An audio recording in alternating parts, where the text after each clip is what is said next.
It's Dew Time with Pastor Steph.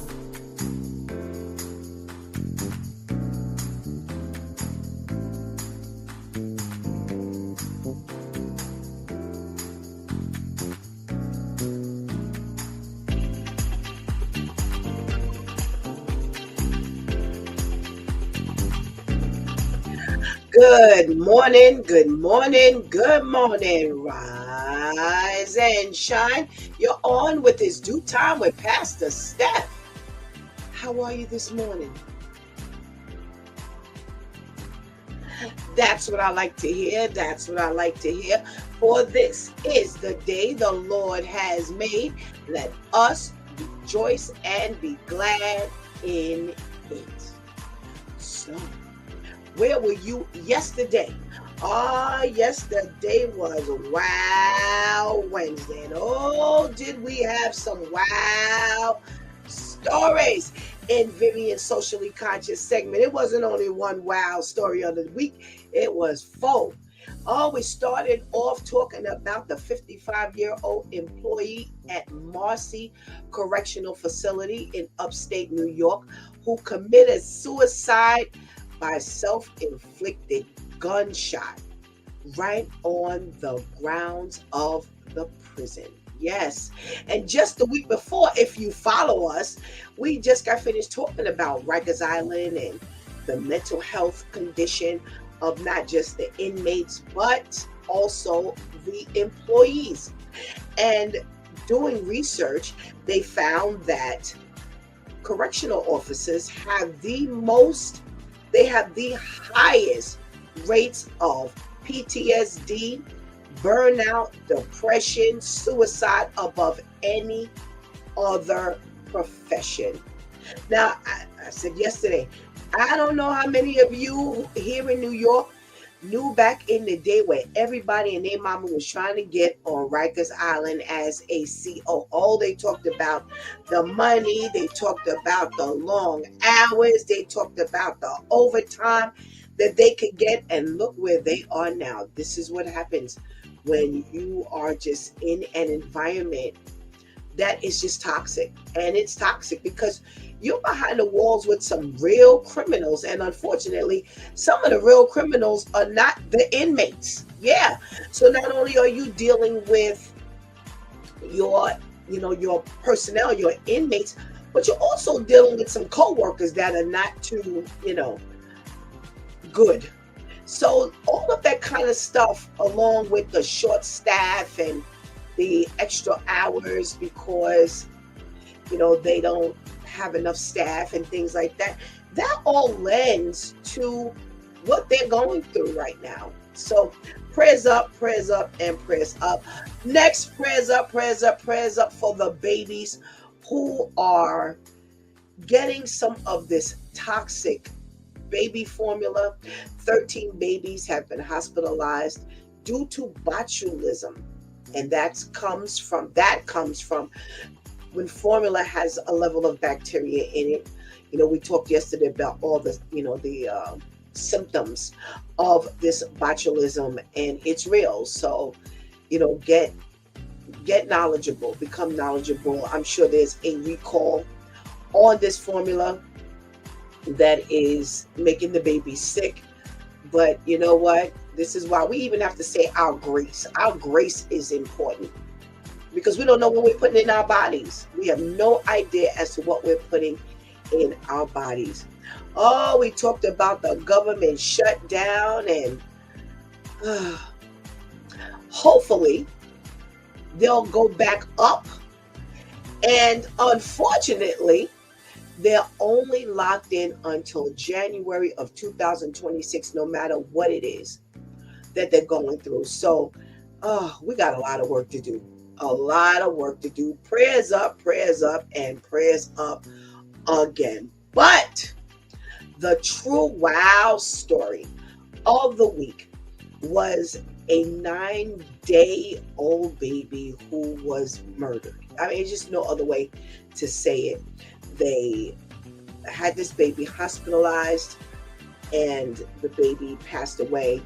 They said they found burns and cuts on the baby. There were burns at the bottom of the baby's feet, cuts on the face, broken ribs, blood force trauma. And the saddest part about it is the grandfather at the hospital told the personnel, do not send that baby home. They are not fit to be parents. And nobody listened. He did his job. He did his due diligence. He did what he was supposed to do. And yet,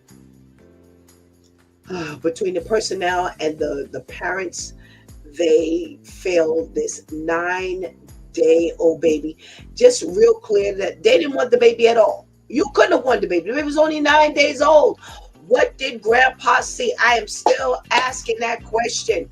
When it comes to a 9-day-old baby, what does the grandfather see that makes him like alarmed to say, they're not fit, don't send the baby home? That's scary. That is scary. Well, the biggest travesty of it all is that they made a deal that got them only 19 years for the dad, and mom only got 10 years. So I don't know what in the world this system is doing, but it is greatly failing our children. Well, our extra topic of the morning was pretty much at the end of the day, several scriptures. Do unto others as you would have others do unto you. Love your neighbor as yourself. Be conscientious of what you're doing in public, how it could be affecting anybody negatively. It does not mean that there's some ill intent. It does not mean that it's on purpose. It does not mean that you're, nasty or again, intentional. But it just calls for us to just be sensitive as we want others to be sensitive to us. A lot of us hold other people to great standards, but yet we're not as thoughtful as we need to be at times. So that was just the biggest message to be sent, regardless of what it is.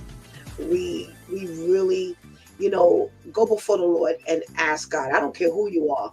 I do it. I'm taking my own advice. I'm not telling you to do something that I don't do. Just go before the Lord and ask Him to allow you to see the things that you need to see. Understand the things that you need to understand. He says, if you don't know, ask. Well, we don't know everything. So now take that opportunity to go and ask Him, Father, just allow me to just get a view of things that I've never seen before. I've never noticed before. And I'm not talking about other people, God. I'm talking about me. See, that's the problem. Most times we're looking across the table and we don't look in the mirror. We don't ask God about us. We have such high demands. If I could tell you the conversations that I have with people, it's like, I don't like this, I don't like this, I don't want this, I don't want that, I'm not taking that, I'm not taking this. And I'm not saying that you should. I'm not saying that you should, because most of those things are reasonable. I'm just saying that with all of this high demand and expectation from others, God is requiring us. That's the thing. It is not a request. It is a requirement. He says, do unto others as you would have them do unto you. Love your neighbor as yourself. Give others a higher regard than yourself. Yes. This whole thing about I need to be respected first before I give respect, that's not biblical. Nope. It says love those greater. Think of others more than you think of yourself. And it's hard for some. It's hard for some, and I get it. But again, the word of God says, if you don't have, just come. You have not because you ask not. You don't think that if you ask God to help you be more loving and considerate to your fellow man, He would not grant that prayer? Absolutely. Because here's one thing we have to remember. We need to be in alignment with the things of God. Yes. We need to want and pray for things that God already wants for us. There you have it. So we want guaranteed answered prayer. Make sure you are in alignment with the things of God. That's how we spent our Wednesday.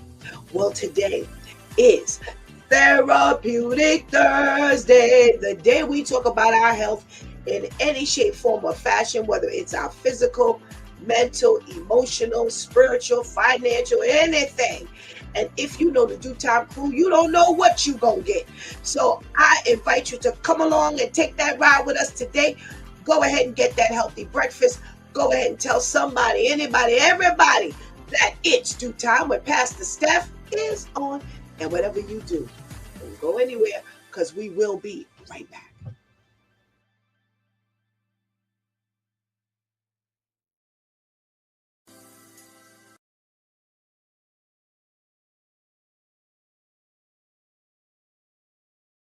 This is the scariest thing that can happen when staying in a hotel.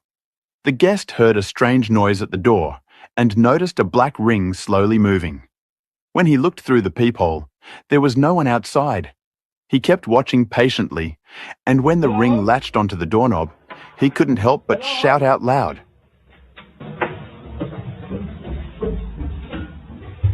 Oi! Turns out the thief was trying to use a magnet, a ring, and a rope to unlock the door. So, is the deadbolt really secure? One landlord demonstrated the answer. Using a bent wire, he unlocked a dead-bolted door in less than 2.5 minutes. Some doors also have security chains, which may seem protective, but in reality, even a rubber band can easily bypass them. So when staying at a hotel, always stay vigilant. You can use a door wedge for extra security.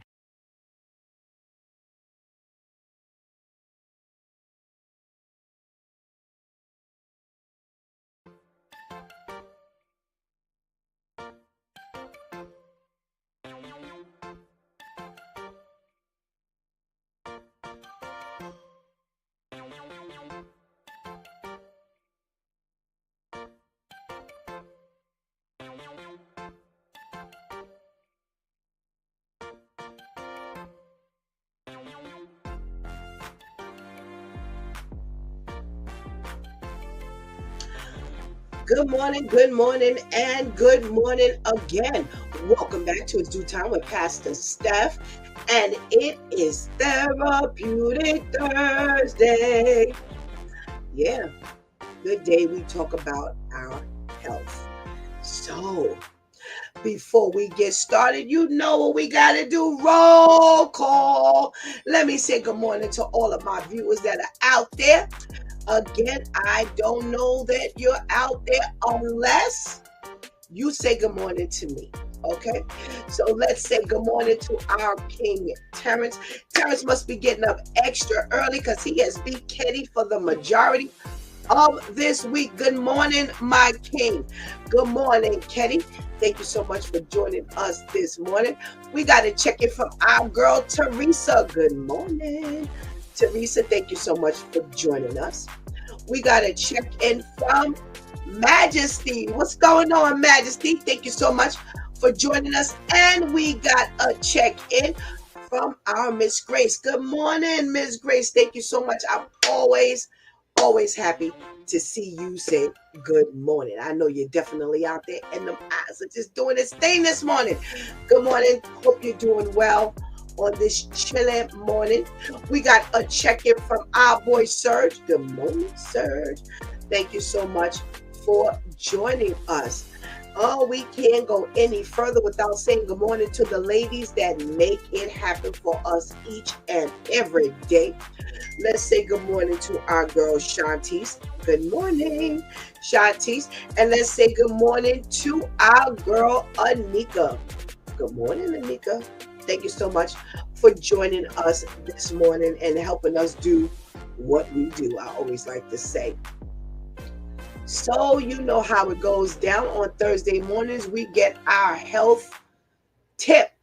And I came across this last week as we are walking into the Thanksgiving holiday in a couple of weeks. God spares our life. The doctors have spoken, the ER doctors to be exact, and they're talking about the top injuries and illnesses that they see on Thanksgiving Day. Cuts and lacerations. Okay, they say they see a lot of lacerations, particularly on the hands and fingers. It's probably from cutting that turkey and missing that turkey and getting your fingers.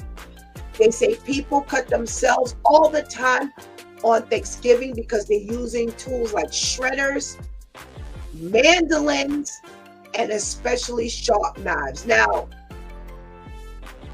I know what a mandolin is. Let me just make sure I know what a mandolin is. Hold on. Because I want to, yeah, a mandolin. I thought that's what it was. So a mandolin slicer, and I definitely, because I know someone who uses one. A mandolin slicer allows you to cut things like onions, tomatoes, apples, especially things that are round. And it's a flat board, and the flat board, let me make sure I can be seen here. Oh, she's got me shrunk. Okay, so it's a flat board.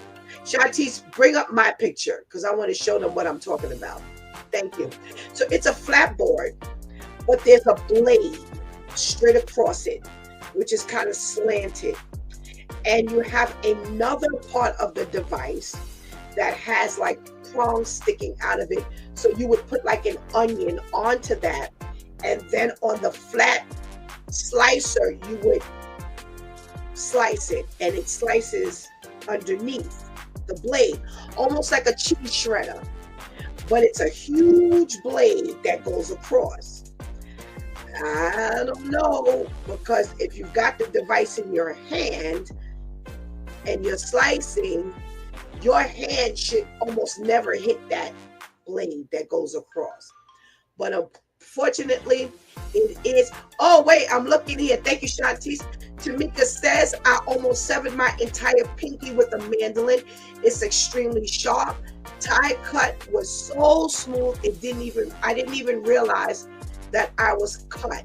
Yeah, it's large, and if you go past it, so I guess that was her pinky, because there's the piece that you hold, and I guess if your finger is kind of laying on the side, you can get a serious, like she said, it's like, you get a paper cut, you don't know you have it until you feel the stinging and the burning. Yeah, that's how it's very, very sharp. So that the ER doctors are saying, we see mandolins, especially sharp knives, shredders that people use to prep their food. And they say cooks are often distracted. Oh, check this out. Because they are busy talking with family and friends, and they may have had a few glasses of alcohol. So what are they telling you? Please forget about drinking and driving. Don't drink and cut. It does not work all the time, okay? And you don't want to be the one that finds out that it doesn't work, okay? Thank you, Tamika, for that. We appreciate that. Burns is the next thing that they're talking about that they find on Thanksgiving Day. They say that they also see quite a few people who have burns to their face, hands, and forearms, and even feet. Yeah, due to dropped food and sauces. They are and I knew this was coming up. They're talking about that infamous turkey fryer. That is the most common cause of Thanksgiving burns, because they get really, really, really, really hot, and they can overflow. And we have seen videos of people who the turkey was almost the same size as the fryer. The oil was too much in the fryer, and when they dropped it in, remember, your oil and fire, poof, that is so dangerous. So they say not only can turkey fryers injure you, but again, it can spark a fire itself. Okay, so they say please read um your instructions. I'm sorry, my mouth is extremely dry today. All right.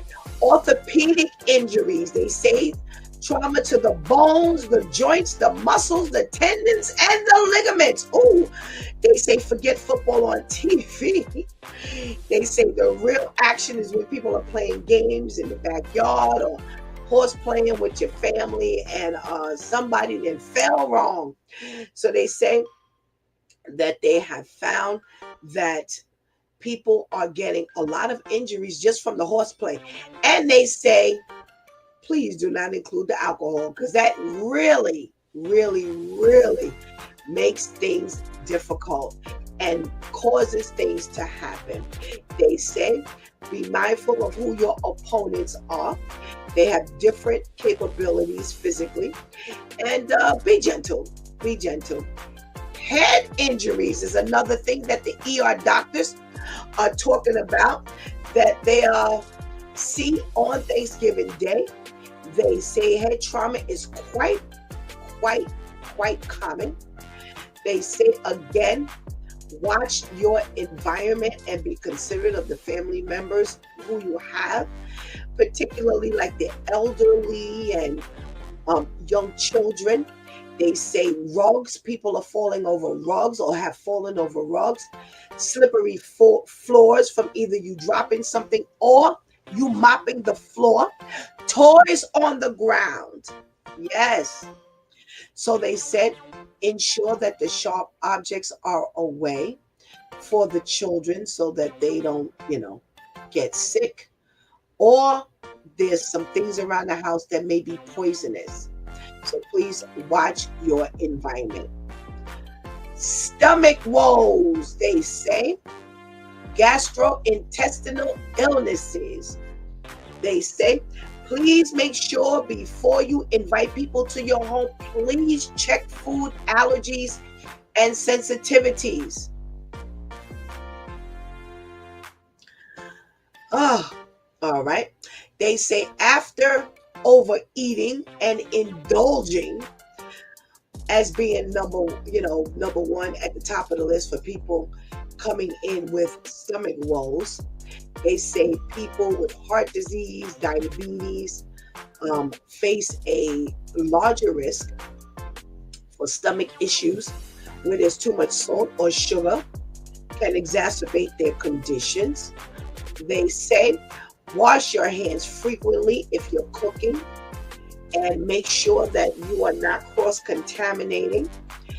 Also, sharing utensils with family members. Be very careful of that. Who shares utensils these days? Please, if you do, stop. I'm going to talk about this. I'm going to talk about this in a minute. Refrigerate leftovers and toss them after too long. I thought about when they started talking about like, don't leave your food out, between like after 4 hours and it has to be above 140 degrees.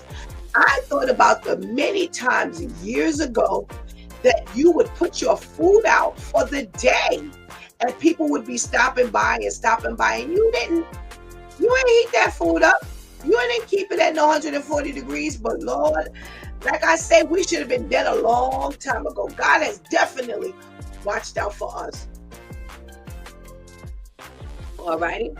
They say, also keep in mind for people who have colds and flus and other respiratory illnesses, please do not go to people's houses and you sick and you ain't got on a mask. If you are that sick, stay home because it's contagious and you don't want to go out and infect other people. Okay. They say make sure you stock up on Band-Aids, gauze, antibiotic ointment, and indigestion medicine so that they could be right there when you need it. Okay, so here's something that I saw the other day as well. So, and I've done this before, and not me personally, meaning I've done the story. We did it one one day, in our very early time of um uh it's due time. Please, and I've seen it happen. I've seen it happen before. Please do not feed your children from your mouth. I saw it the other day and I was like, oh boy. And you just give God thanks for the things that you've learned and the things that you know. So, as always, especially when you're out, that's everybody's got this. Well, you're out and you're unexpected. Prepare. So years and years and years. As a matter of fact, Shantice was a toddler, and I had a neighbor. We were a classmate. She had her baby like the week before I had Shantice, so we would be at the clinic consistently together. And I've seen people kiss babies on the mouth. I've seen people take food from their mouth, break it down, and then feed it to the baby. I've seen pacifiers fall on the floor and a parent would put the pacifier in their mouth and then put it in the baby's mouth. I've seen bottles need to be cleaned, the nipples on the bottle, and the parent would take their saliva. When I went to the clinic one day and her baby was playing with Shantice, and of course they're in close proximity, so they both came over and they were playing near to me, and the baby was talking, and I saw all this white stuff in the baby's mouth. So I said to her, I said, what's that in her mouth? And she said, it's thrush. And she said, Stephanie, I'm so pissed off because I told the baby's father, stop kissing her on the mouth. Stop kissing her on the mouth. So she said, again, it's a cross-contamination from adult saliva into the child's mouth, and that's where the bacteria comes from. Now, stop saying that your mouth don't have bacteria, because all of our mouths have bacteria. It does. Our mouths are the nasty things on our body. So listen, figure it out, moms and dads, because I've seen it, and I've seen it more than once. I've seen it in adults, yes, but it is more common in infants and children. And all of those things I mentioned, when we went inside, I said to the doctor, I saw another child with some white stuff in her mouth. And he said, yes, it's thrush. He said, Mom, please, whatever you do not kiss your child in the mouth. Do not put, he didn't say food, but put things from your mouth into the baby's mouth. He said, because we don't realize how dangerous that is. And now thrush has been known to not stay contained to the mouth. It will spread into the throat. And please, so this is all here for learning. We talk about health today. We love our children. I saw this the other day and I was like, oh. And unfortunately, we're in a season where you can't talk to people about their kids. You can't. It's like, everybody, it takes a village to raise the kids, but nobody wants to hear anything about their children, and they don't want to hear anything. If the Bible tells us, and I just keep saying, everything is biblical. The Bible tells us, for us older women, pass down your wisdom and your knowledge. But we're not allowed to, because everybody's so sensitive and temperamental. And I would have loved to say, and I'm assuming this was Mom, I would have loved to say to her, here's what I've learned. But because you can't say nothing to anybody, you can't say anything to people much less strangers, this is what the season we've walked into. So now God has given me a platform to share everything that I know. And that is one of the things that they're talking about here, all the things that they've seen on Thanksgiving Day. And I'll tell you what I've seen in everyday life. So, and it looks horrible. It looks horrible. It's white things all, it was, and she was a little thing. She was little. They weren't even quite 2 at the time. And it can be very uncomfortable. It can burn. It can hurt. It's not it's in stages. So it doesn't start off that way. But I know we want to, we would feel it's worse to pick up something off the, if the pacifier falls on the floor. Well, we want to clean it or whatever. Then you know what? Find something. It's got to be something out here. I'm sure. I don't know because my children are 40, 35, and 27. I don't know, and my granddaughter is 11.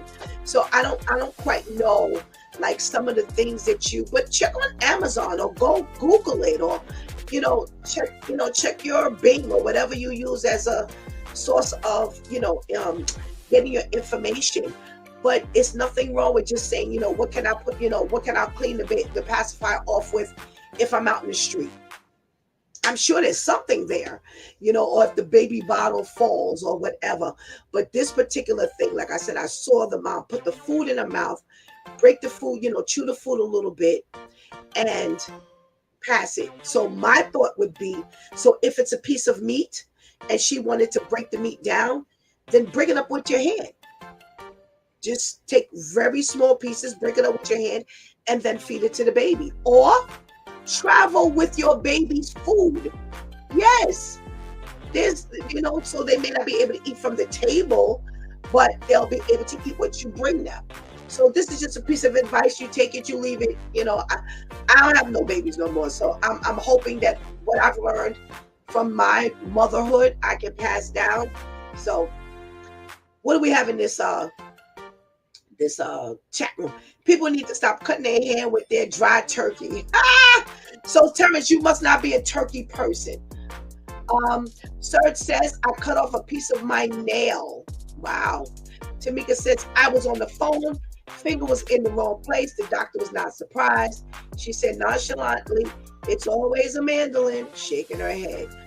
That's what the doctors were saying. You're talking to family and friends, and Tamika said she was on the phone. So imagine the distractions in your house if you're hosting. You got all of the comings and goings and the activities and stuff. So just please be careful so you don't hurt yourself. Good morning again to Anika.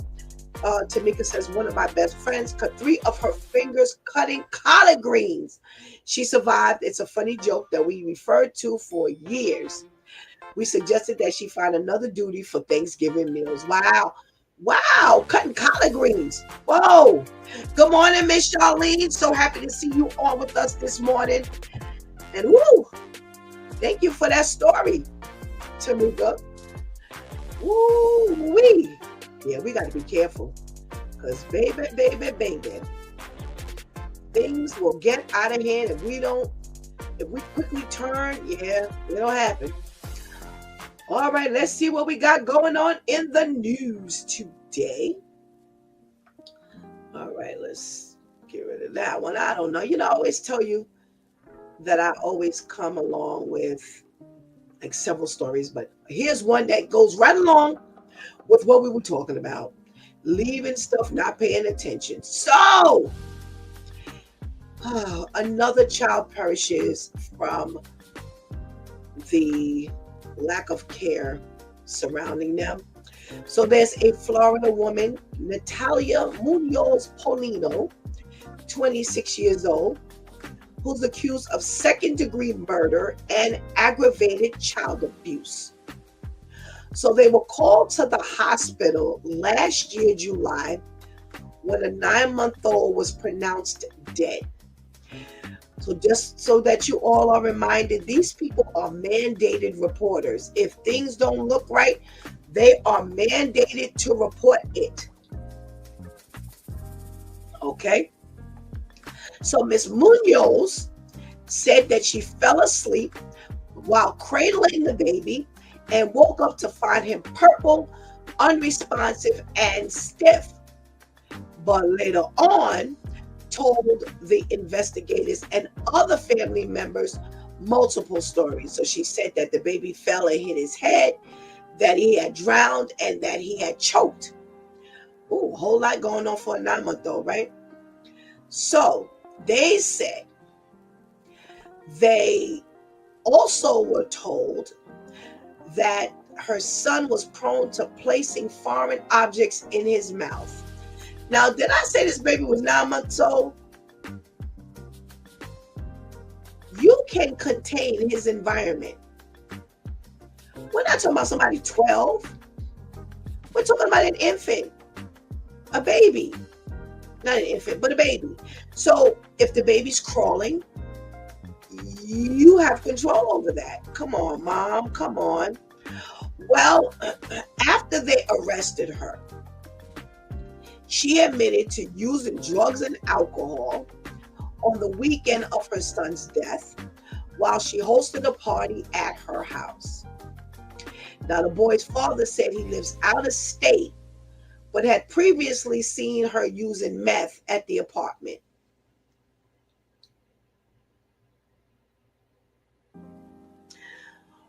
I'm a father.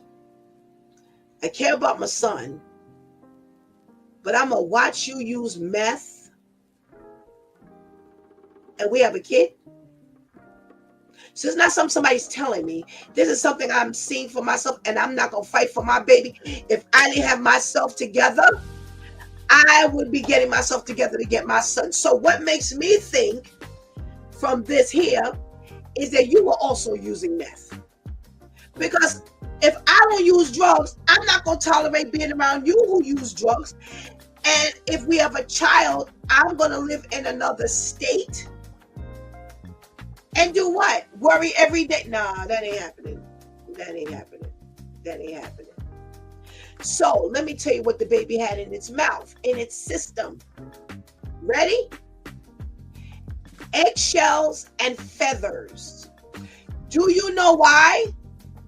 Because the baby had also drugs in his system. They said when they got to the house was disheveled, dirty, unkept, had clothing, old food, trash, and used hygienic products scattered all over the floor. The cops said that they had to stop one of the boy's siblings from eating out of a baby oil bottle. So drugs are everywhere. They said that when they checked the baby's system, the baby had cocaine, methamphetamines, and had ingested not only the drugs, but the eggshells and feathers. How do we get here? Why do I have feathers in my house that are just lying around? Why? It could be a form of decoration. I get it. I've bought feathers before for decorating. But I have children. So, I don't know. I'm just getting extra sensitive to how we do our kids. And I'm not saying I've never been concerned. But the stuff that we're talking about these days, it's like negligence, 9 million. The baby had cocaine, methamphetamines that it had ingested. That's what it says. Along with eggshells and feathers that led to his death. Oh, Lord. Terrence says all these kids dying now is crazy. They need to make parents take tests when they get pregnant just to make sure if they are capable of keeping a child or look up their background because this is crazy. I agree with you, Terrence. They truly need to be under the jail for this. I agree. This is just like, forget negligence. What's worse than negligence? What's the next step up from negligence? Because this is just crazy and insane. It really is. Let me see what was going on. All righty. I got another story for you that's a crazy one. All righty. So, There's a woman, Erica Hay, who's 53. Let me see what state she's in. Oh, she's in England. So she went to the doctor and they diagnosed her with cancer. They said that they were 99.9% certain that she had cancer. So she went to the doctor for pain in her shoulder and across her chest. So she went through a battery of tests before they claimed she had 99.9% cancer. Now, this was during COVID. So they took the biopsy, but they could not get the biopsy done because of pandemic restrictions at the time. Well, she said she had to go home and tell her kids and her children that she had cancer, and she tried to be strong, but she fell apart. I mean, who wouldn't? Who wouldn't, right? Well, they ended up giving her an operation for her lungs in September of 2020. So this was early in this pandemic. And they removed the lower lobe on her right lung. 2 weeks after the surgery, she was told that she didn't have cancer. She never had cancer. And the mass that they saw on her lung was caused by pneumonia. Oh my God. So they took 2 weeks to review everything. And the surgeon told her that she was in the 1 percentile of people who had been diagnosed with cancer, but ultimately did not have cancer. So now, needless to say, she's suing.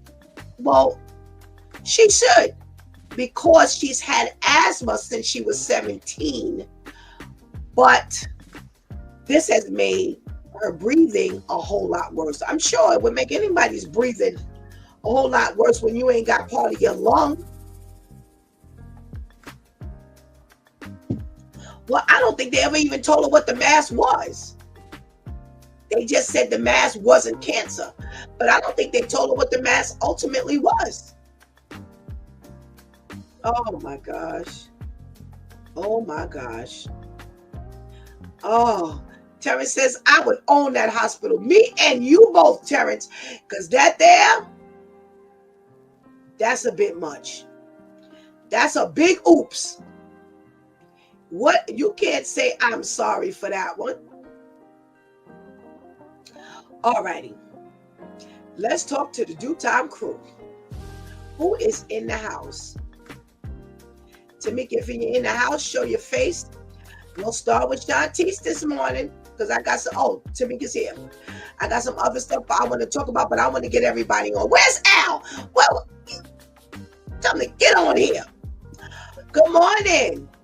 Good morning. Happy Thursday to you. How are you today? I am well, thanks. How are you? I am doing well. Thank you. Good. I love this head wrap. Now, what is this you got on? A wrap? A hat? What is this? So it's literally just a piece of material that I use from time to time. It has a hole at the top. You know, they have them for those who have locks, but because I don't have locks, it's just open. So wow. I like it because it allows, my hair to breathe.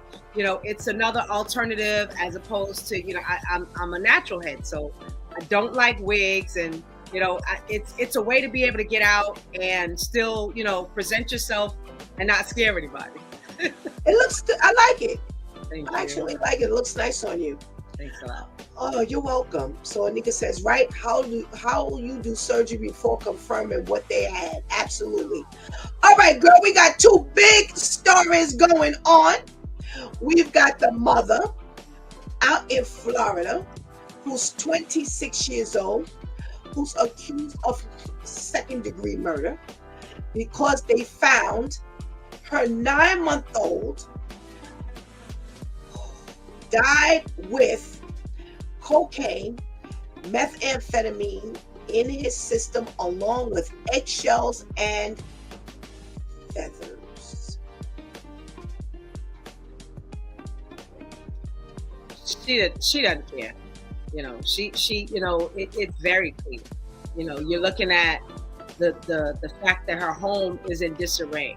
You only care to feed that need of meth, and your child suffered. Your child.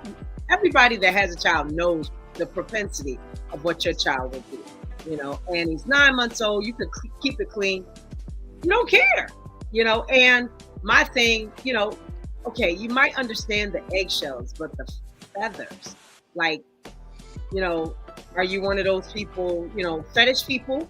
But, and some people have fetishes for feathers. Maybe that's why she had it. We don't know.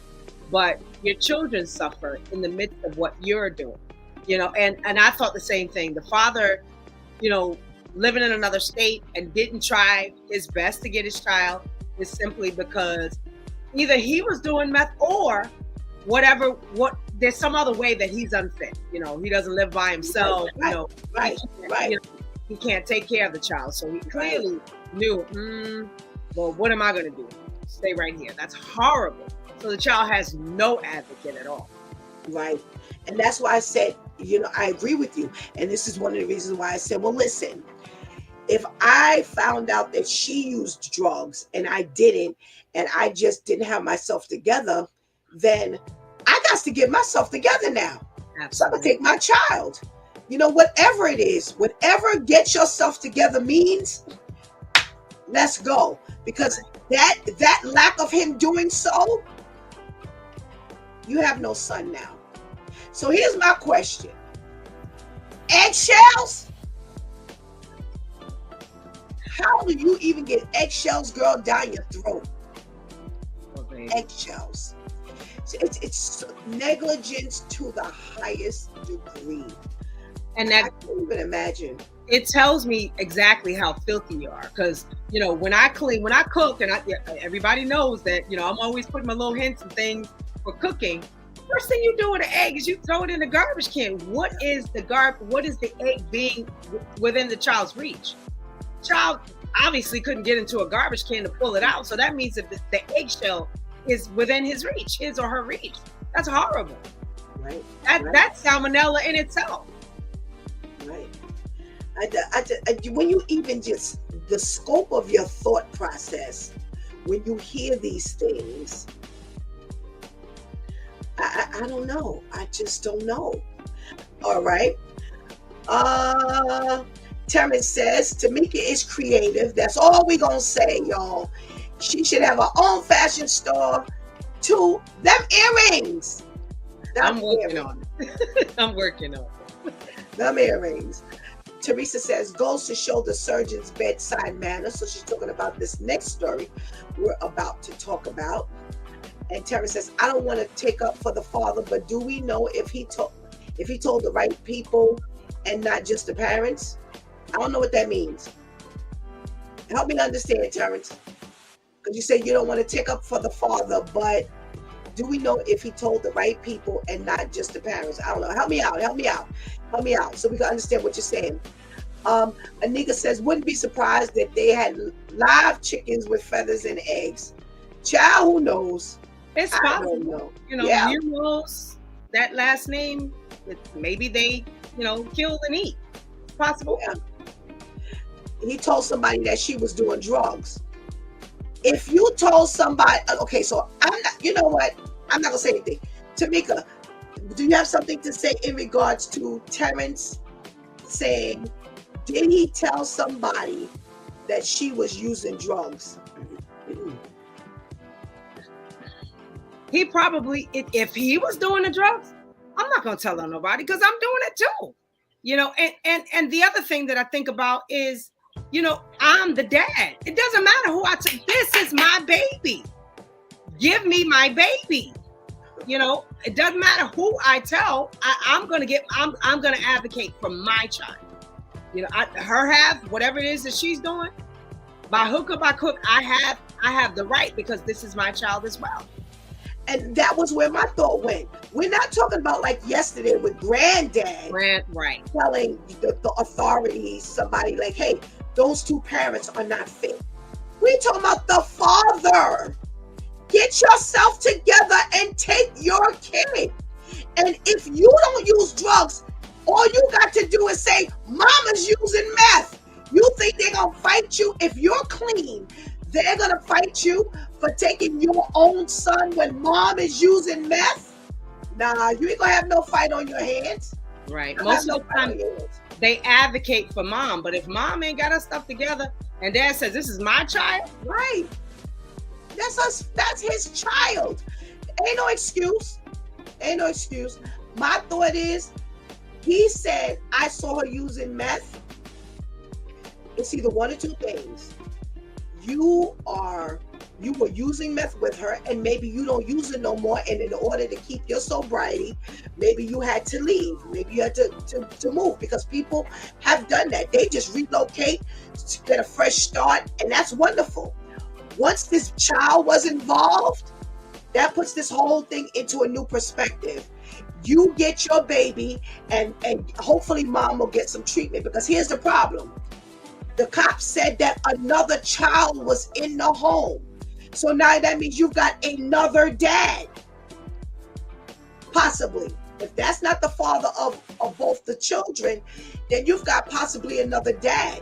And I'm going to tell you something, what I've also seen. I've seen dads get together against an unfit mom, and they do what they need to do. So there are things that you can do. This is your child. Again, whatever you didn't do, now you don't have a child. Now the poor baby suffered. Because a 9-month-old baby with eggshells in his system, a 9-month-old baby with cocaine and methamphetamine in their system, can you imagine what the baby must have gone through? That's horrible. Where's Shantice? Let's get her on here. Good morning. Okay, so good morning. Shantice, Terrence says someone might have got her hooked on that. Okay. With that hooked on the drugs. So what how does that attest for how they found this baby?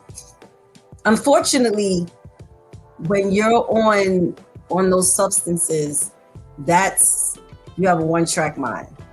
Nothing, no one else matters. You don't even matter. You're willing to kill yourself to get yourself that fix. And if you say it like that to them, it's like, no, I'm not killing myself, but they're really willing to kill themselves in order to get it, because their whole thing is, I need to feel normal. It's not even about feeling good anymore. They say that like after the first few times, it's not about getting that high, that quote unquote feel good. It's about feeling normal. That's now their new normal.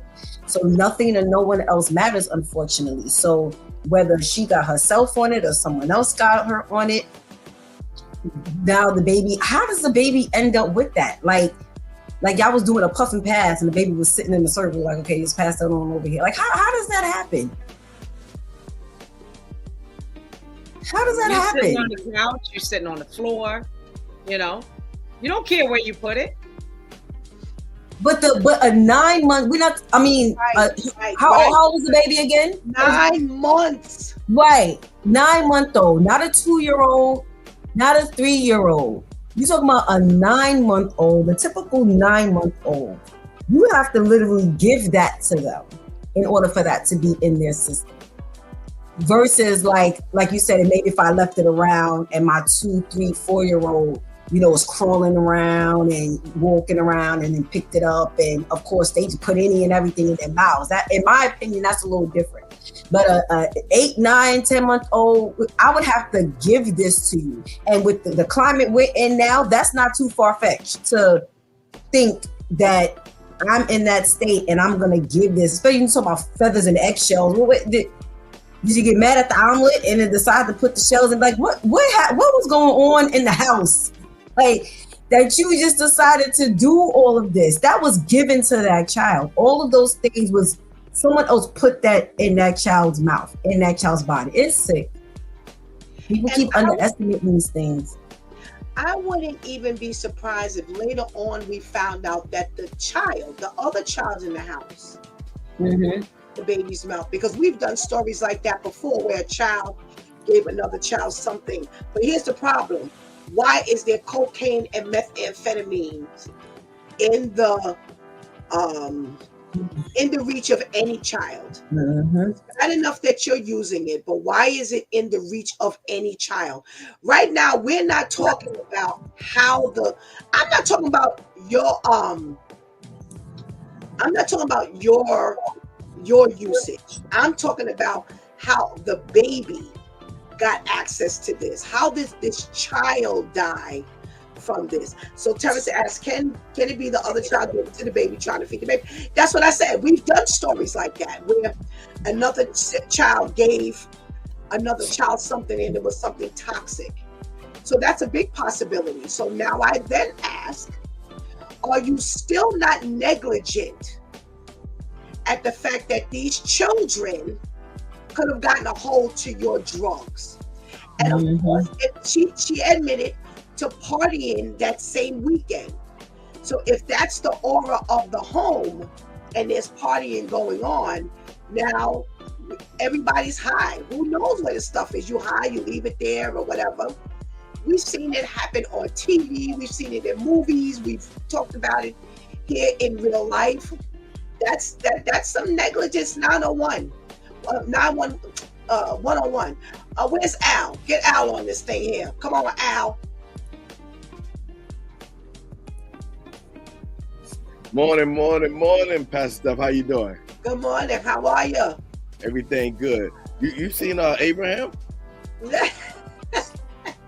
Hey. Is Abraham responsible for these eggshells and feathers? No, but he's the father of Isaac, and Isaac was the father of Jacob. And Jacob had 12 sons. For real. These were the children of Israel. That's who Abraham is. Oh my God. Chop in the morning. Chop in the morning.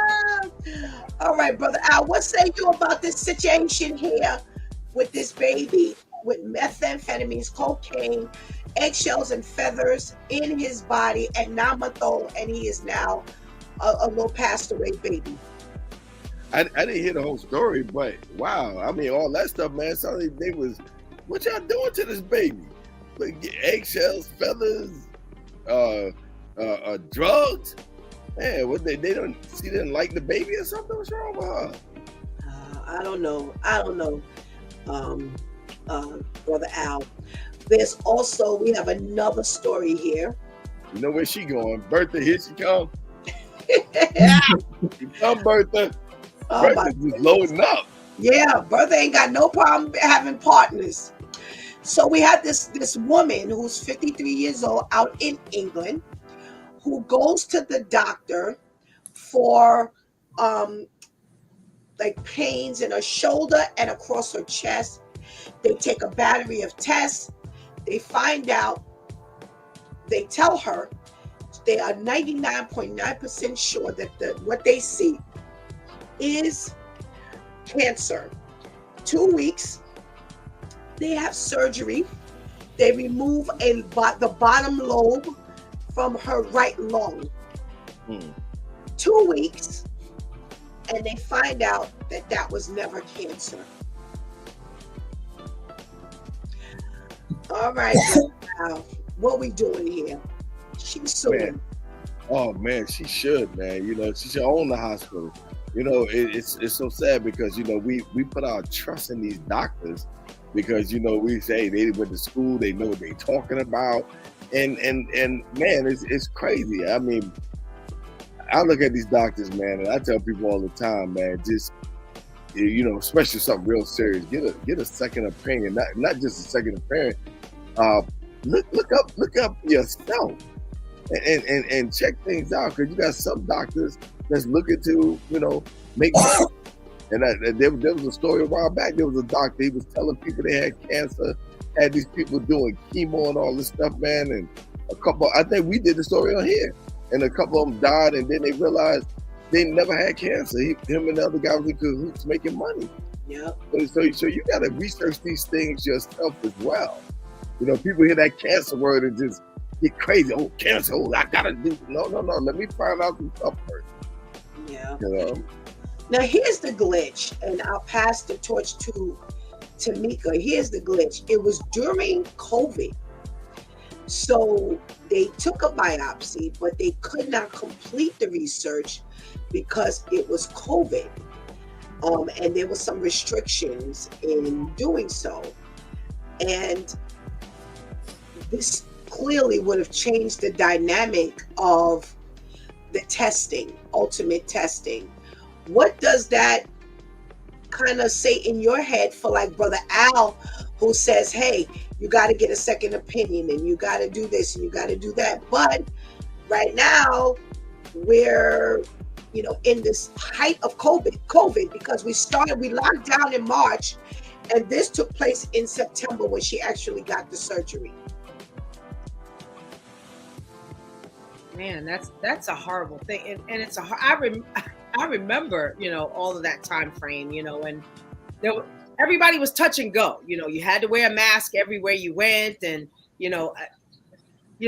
being able to, but you've got to be able to complete your task. How am I supposed to know how to govern my own body if you can't give me the information that's, I remember even with Al, if anybody, well, those that were around him at the time when he had COVID, he went to the doctor, and that's the first time I think in his life that you go to a doctor and the doctor says, well, nothing much that we can do, go back home and if you survive, or if it gets worse.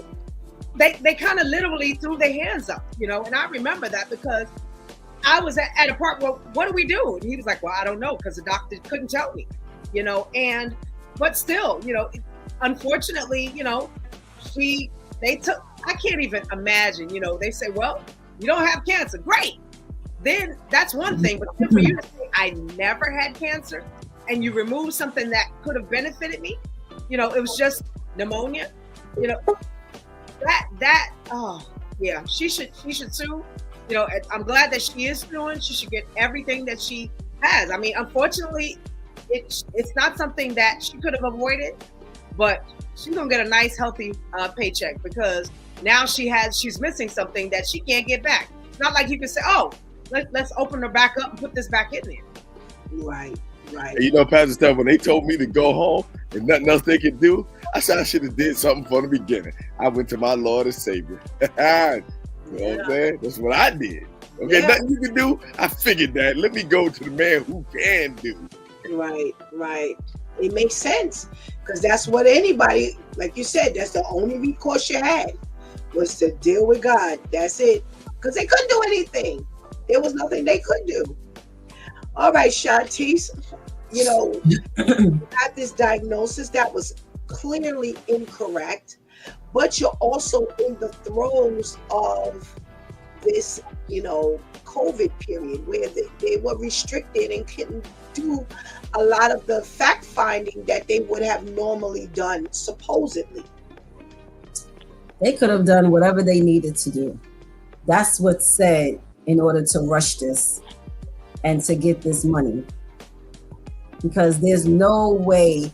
So when you go to remove something, I'm no surgeon.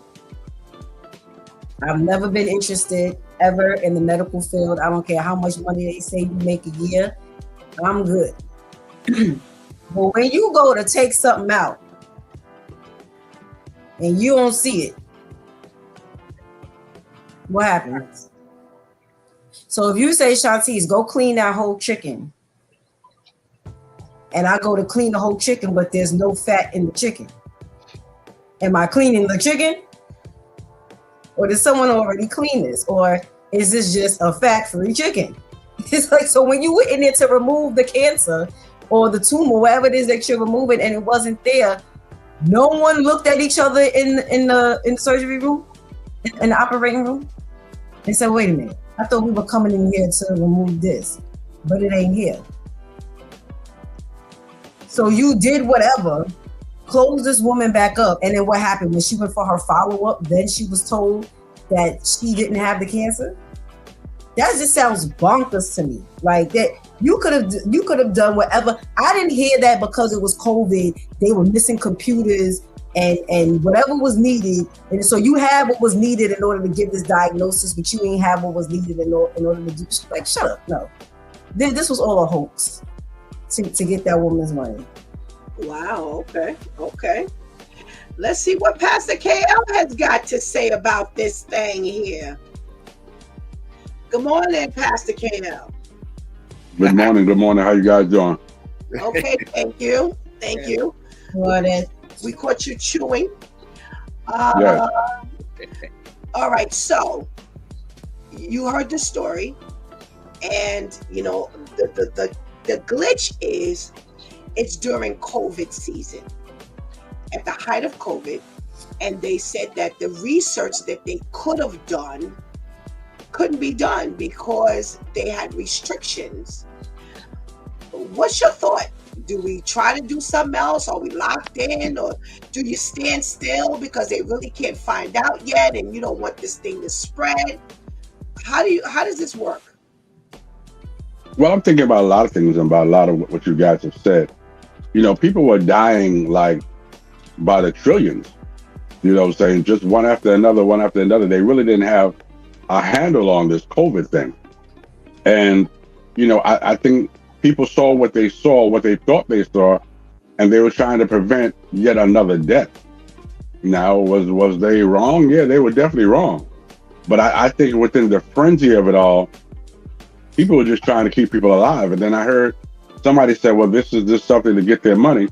Well, let's go to that avenue. If we think it's just something to get that money, if I knew it was a mistake and I'm the follow-up doctor, I'm not going to tell you, hey, we made a mistake, because now you're going to get my money. So I don't think that was the ploy of it all, because then I totally lose.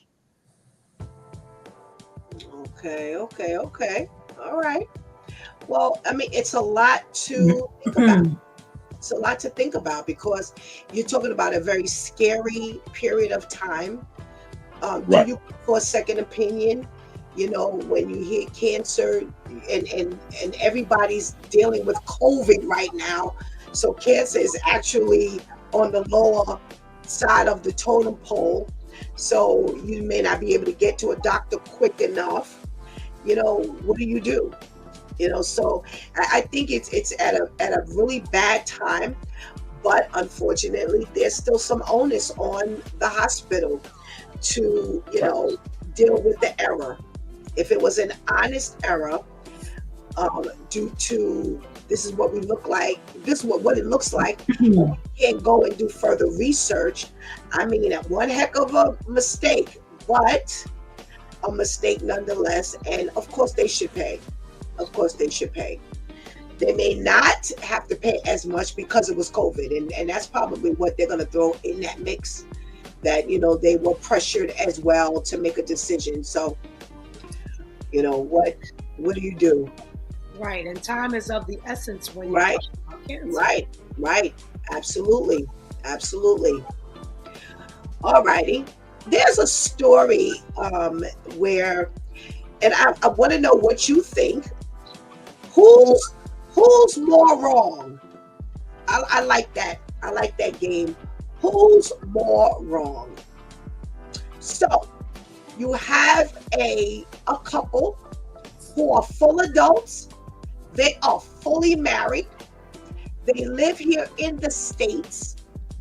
Everybody knows they're married. They've been married for quite some time. And when they took a trip back to her parents' home in Lebanon, in the country or wherever Lebanon is, outside of the United States, they got there and the parents were uncomfortable because they are a Lebanese Christian family. And when they went to spend the night, they were not allowed to share a bed.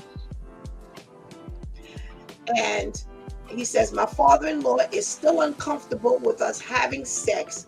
So whenever we would visit them, she'd sleep in her old bedroom and I'd sleep in one of her brother's rooms. And he didn't like it. But, you know, he did it because of the wife. So they came to the States. The parents visited the States. And when they got here and they were ready to go into their respective room, the husband told them, I'm sorry. Unfortunately, you cannot sleep in the same bed. You have to sleep in 2 separate rooms. So I went along with it the first night. And then the next night, the father-in-law says, okay, joke's over. You know, we're pretty much ready to go. And he was like, no, I'm sorry. As long as you're here, I'm not comfortable with having a married couple sleep in the same bed. So you have to sleep in your room, and you have to sleep, your wife has to sleep in her room. So the wife got upset and said, you know, this is extreme. You know good well, we don't have a problem with that. And he said, hold it. When I go to their house, they know we're married. They acknowledge we're married. But because they're Christian, we can't sleep in the same bed. We're not doing anything immoral. We're not doing anything illegal. And if we stay there a week or 2 weeks, I have to sleep in a whole different room. So when they come here, they will do the same. Shantice, who's more wrong?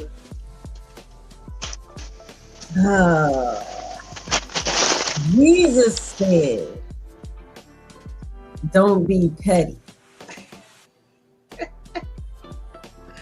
That's the switch tip Jesus gave. Because I said, one gonna have to sleep in the front yard, another one in the backyard. I would have went to the extreme. Because that was just silly. But because Jesus said you can't be petty, the son-in-law was the worst. You can't pay evil for evil. That's what Jesus said too. So even though the father-in-law was ignorant and you couldn't sleep in the same bed as your legal wife when you guys visited them, when they came to visit you, what you were supposed to do was show what should have been done. You make the proper accommodations to be hospitable and and then have that conversation. Like, so how does that bed feel? Feel nice and cozy, right? That's how I would like to feel at your house, sir. Okay? So you can sleep with your wife, open that conversation. Everyone is grown. Everyone is an adult. Both couples are married. It's not like either one is engaged. But I've heard of that. I've heard of a couple that was engaged and they went to go visit the female's parents, and the father was like, excuse me, sir, downstairs. And he felt some type of way because his thing was, well, we're engaged, but it's still kind of technically boyfriend and girlfriend. No one said I do yet, so that was different. But yeah, you shouldn't have done the pettiness. In the streets is a little different, but he was wrong because he should have showed the standards as to this is how you treat another married couple who comes to stay with you, especially we're family. It's not even like we're co-workers or something like that. We're family. So it was okay for you to come to the wedding, but it's not okay for you to think about, I'm calling you a father-in-law, which means y'all had to have had intercourse in order to have her, right? That's how I married her. So I don't know. People just got their own thing going on. But yeah, but he was the petty one, unfortunately. Okay. Brother Al. Oh yeah. Who's more wrong? Okay, it looked like Shantice wasn't happy with giving the right answer. It's not always, it doesn't always feel good to follow the Lord. I know. So again, I'm looking at, the it didn't say, but I was just wondering, was the son and daughter Christian as well? Yes. Yeah. They were. Okay. So then he should know better. I'm gonna have to say that the son-in-law was more wrong, because if you Christian and you read the Bible like they said, you don't do evil for evil, you don't do tit for tat. you know. And then also too, you going to your father-in-law house. That's their house, their rule. Same thing we tell our children, Pastor. My house, my rule. You know, so if you just felt uncomfortable, then I'd have been like, hey, listen, sweetie, I love you, but I'm gonna stay at a hotel because this is uncomfortable. I don't feel it. And as the mother and father to you, Christian, they married. What's the problem? But again, your house, your rules. So then that's where I would have been like, sweetie, look, we're gonna stay at a hotel. She'd have been like, well, no, I want to stay at my mother's house. Okay, you stay at your mother's house. I'll stay at the hotel. I'll see you in a little while. Okay. Lady Tamika, what we got? I think the father was wrong, because my thing is, if you're looking at the word, we are married now. That makes us one flesh. Doesn't necessarily mean that I'm going to desecrate your bed by doing whatever. But my thing is, I'm staying with you for the week, But then again, I don't have to subject myself to that type of behavior. We can say, honey, we can go to, no, we're not going to stay at all. We're going to go to a hotel together. We don't have to subject ourselves, And I think the greater wrong was the in-law. Now that you're in my house, I'm going to treat you the same way that you treated me. I think it's greater. The greater petty was him saying, okay, y'all gonna sleep in 2 separate rooms. But I understand why he would do it, but he's doing the greater wrong. So which one? I'm sorry, the husband or the father? The husband. Okay. All right. Thank you. All right. Pastor KL, what say you? Well, this one is hard for me because it's kind of a touchy situation. And I guess it's a little different because all of you know that at one point my daughter was married. But she was married to a woman. And that she wanted to come visit. I had no problem with her visiting. But when it was time to go to bed, they couldn't sleep in 2 different rooms. They had to get out and go find somewhere else to sleep. And they were married. But you wasn't staying in my house like that. You had to go find a room. Now I'll pay for your room if you like, but you're not going to be staying under my house. So if we go from that, I guess I was the most wrong, because I'm not going to your house. Knowing your situation, I'm not going to your house, and I'm not sleeping in your house. I might come visit, but I'm going to stay in a hotel. So I guess I was the most wrong as the father. Okay. All righty. Let's see what the room says before I weigh in. Okay. Terrence says, putting the dad in the basement and the mom in the attic. Okay. Sir says, that's annoying. Why am I sleeping without my wife? Terrence says, just because the dad said the joke was over, so it's a joke at the kid's house and not yours? Yeah, okay. Now he's in the car and the wife is at the store. You see, one in the front yard, one in the backyard. Terrence says it's getting worse. Keep talking. You won't even be in the same state anymore. Unfortunately, we have to go with the side of the Lord.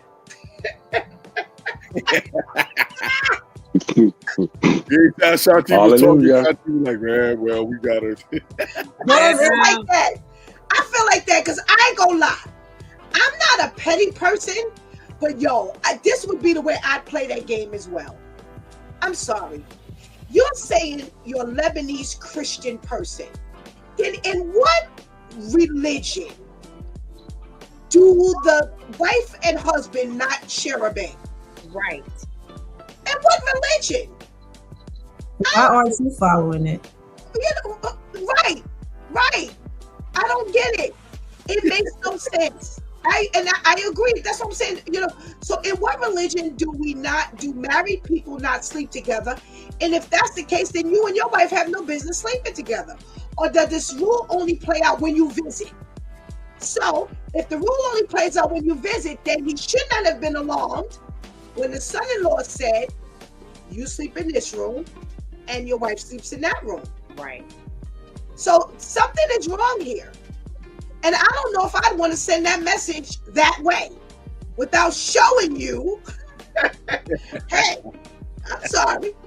We're religious. And your word says this is how we play the game. So I'm going to honor the word. So yeah, at times, you know, when we got to go with the Lord, we got to go with the Lord. And that would be the husband is more. I ain't lying. I'm mad at this one. Yeah. I'm mad at this one. I'm mad at this one because I'm sorry. Let me say something else that I know that goes on. You know what? Parents of girls in certain religions, they like to hold that weight over everyone's head. With her parents and she's this, we can't see her. Because remember now, the word was they did not enjoy envisioning her having sex. Yeah, that's what I read. That's what I said to y'all. That's what the parents said. Sound like a personal to me. Right. What were you envisioning at the wedding? So what you all said was absolutely right. Now, for the point that Pastor KL made, I don't even put this in the same category because you're standing on a biblical principle. They're not standing on no biblical principle because no biblical principle has ever said you can't sleep in the same bed just because you have a hard time envisioning your daughter. So that's another reason why it would be so easy to just say, okay, well, I can't even, you know, some people say, please, please, please, I don't want to envision my mom having sex. Well, they could have said the same thing. We don't want to envision y'all having sex. You know, so, you know, people have to understand, you know, you reap what you sow. And sometimes Christians, they can't step out of just doing just that. You will reap what you sow. But here's the key that for those of you who said it, that was the first thing that came to my mind. It seems like on multiple occasions, this has happened when they go to visit. So you may have caught me off guard the first time, but thereafter, I'm not going to your house. Nope. I'm not going to spend a night at your house. And that way, I don't infringe on your Lebanese Christianity. And if my wife didn't like it, then I just don't visit at all. I'm not going to go stay in the hotel. Listen, I'm not paying my money to go all the way to Lebanon to go sleep in no, I'm sorry. Because now that's an extra expense that we don't need. No, I'm not doing that either. So like I said, after the first go round, if I stayed there after the first night and you told me that the joke wasn't over, then I would have had to stay in a hotel, but I would never return. Mm-hmm. We would have to establish before we left what's the sleeping accommodations when we go there, or we can go visit mom, but neither one of us stay there. Exactly. Mm-hmm. We can just go stay. We can stay in a hotel because you know what? There needs to be a united front, and that's the next thing I wanted to talk about. Where does the united front stand in when she understands her parents, but you got to be subjected to the parents? I'm gonna start with you, Pastor KL. Yeah, I mean that's crazy. Because if we're as one, we need to work together. You know, you're not going to disrespect me, and you're not going to disrespect my spouse. If we can't, first of all, you get upset in the beginning. You know, y'all shouldn't have this and shouldn't do this until you get married. Now we get married and you still upset. You know, which is it? We're living on Christian principles, but you don't want us to live on Christian principles in your house. You know, and then you said that there were Lebanese. You said Lebanese Christian family. What's the difference between a Lebanese Christian family and an American Christian family? What's the difference in Christian family? Right. You know, say it's the same principles. You don't have different principles because you're from Lebanon. You know, so yeah, we have to stand true on it. You know, if we can't stay together, if I can't stay with my wife, then I'll stay with my wife somewhere else. Right. All righty. Brother Al, let's hear what you got. Should there be a united front, or do we go and I allow you to stay there, and I stay at a hotel. Right. Well, first, like I said, I wouldn't be able to do it because I asked the Lord to take the revengefulness from me. So I would have to do some different things to taking me back. But yeah, man, that would, you know what, that right there would tell me a lot about my wife. Are you gonna stand with me? You know, and we unite as one because we're supposed to be one since we got married, or are you still that little mama and daddy girl where, well, you know, my parents is this, I gotta stay. So that, you know, that gonna make me question our relationship, you know. But you should stand with me. It's like Pastor Cal said, we're all Christians, all right? So we stand on the same principles. And then it makes it sound like, okay, if he's doing that, maybe he don't like me. And he's trying to get at me too, like, I really don't like him. I wish he would have done my, you know what I'm doing? I'm gonna fix him real nice. He come here, he ain't sleeping with his wife. So, you know, like that, it's a lot of things on the table with that as well. Wow. She should be standing with me. Wow, good point. Good point, Brother Al. Something that I never even considered. Good point. Shantice, should there be a united front, or should they just be okay with being you and mom and dad's house and I'll just stay at a hotel? No, then what's the point in getting married? We could be friends with benefits with all that. That's what they do. When you have the it's complicated status, that's what they do. When you got the parents who like to hook their kids up with their friends' kids, or you know, your long, you know how like you used to grow up in the same neighborhood and then you lost count, but then the parents end up like, oh, remember little Johnny back when you were kids? Yeah, that's what they do.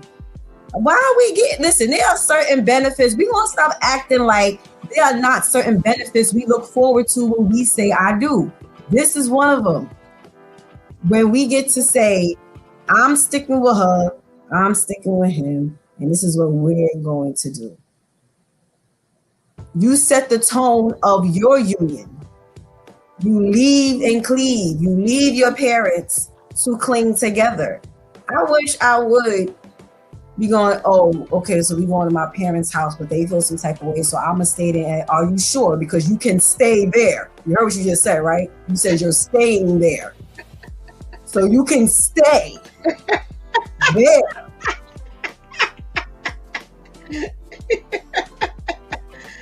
Don't come back. So it's not just for Thanksgiving, sir. You can stay. Because it says more than just I'm staying there for the holiday, the weekend, or for whatever reason, family reunion, whatever the reasons are. You're allowed, like you said, Pastor Steph, you're allowing, especially them type of fathers. Oh, forget about it. You're allowing those parents to see that they can still put a wedge in, but no.